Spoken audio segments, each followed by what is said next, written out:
Have you ever wanted to produce professional quality photographs but do not have the time to learn the technical elements or do not have the money to buy expensive equipment or software?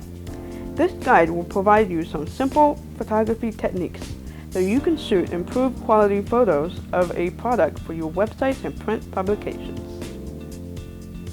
Throughout this course, you will 1. Determine the right amount of available tools needed for photography. 2.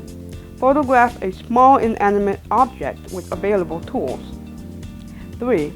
Seek feedback from friends and family and evaluate the quality of the photo. At the end of this course, you should be able to produce improved quality photographs, apply the techniques to similar photographic contexts, and repeat this process and develop your photography skills. Let's get started. Materials and technology required. First, choose an object you want to shoot.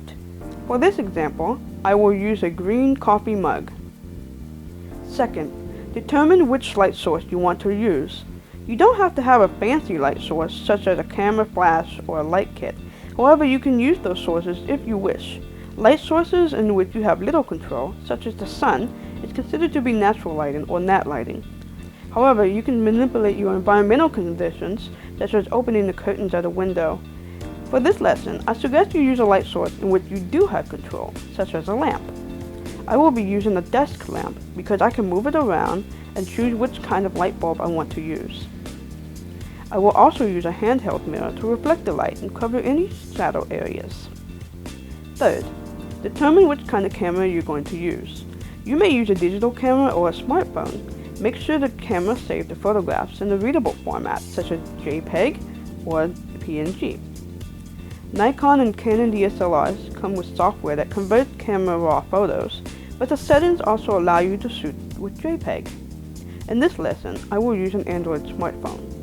And last but not least, choose a background for your photographs. In this lesson, I will use a wooden table.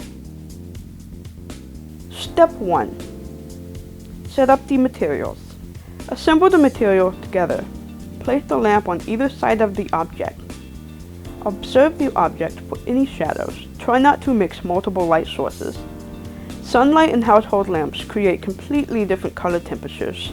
If you do want to use more than one light source, make sure it is consistent. Step 2. Reflect the light. Move and angle the mirror to the best position that reflects the light opposite of the lamp. You want to cover those shadow areas. Step 3. Frame the object in the preview monitor. View the object in your smartphone's preview image. There are key things you should think about before you take a photo.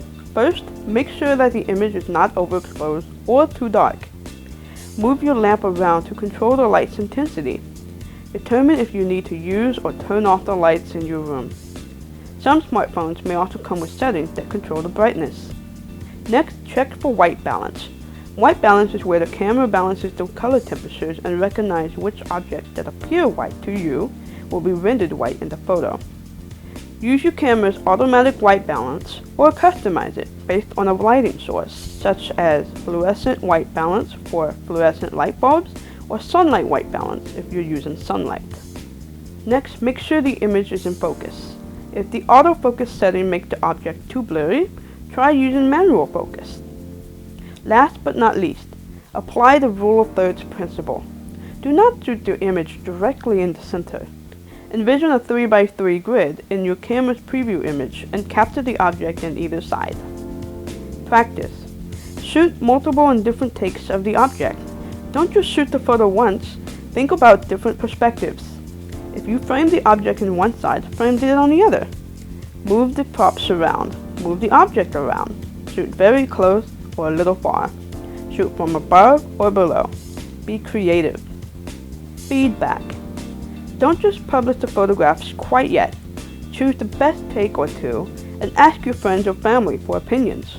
Does the photograph make your object look good or visually pleasing? Ask your friend on a scale of 1 to 5, in which 1 is the lowest quality and 5 is the highest quality, how would he or she rate the quality of your best photograph? Ask him or her what areas should you improve when you take photographs.